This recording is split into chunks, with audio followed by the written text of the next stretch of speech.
صباغ البنات، اليوم جبت لكم صلصة الجبن الأصلية اللي تجيب الكريم فريش. ان شاء الله تجربوها وترافقوها مع سندويشاتكم.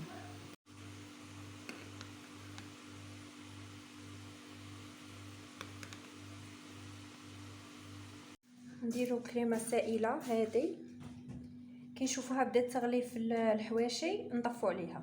جبت 3 حبات جبن مثلثات، هذا غادي نديرهم ونرابي هذه شويه تاع فرماج غابي اللي عندها هذاك فرماج تاع الشرائح دير منه، وغادي ندير شويه انا غادي ندير غير هذه الفتيته تاع الكومونبير، راجلي يبغيه غادي نديرها على جاله،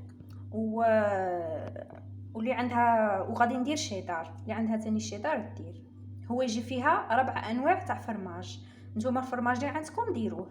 باش نعززوا الذوق تاع الجبن تاعنا غادي نستعمل هادو توابل الجبن. نديروا شويه ونخلطوا المكونات تاعنا،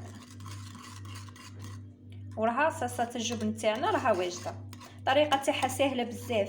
بالنسبه لا كريم فريش اللي ما استعملتش هذيك الكريم فريش سائله، اللي استعملت بطوش هذيك اللي تجي في علبه، تقدروا تخفوها بشويه حليب باش تولي لكم سائله.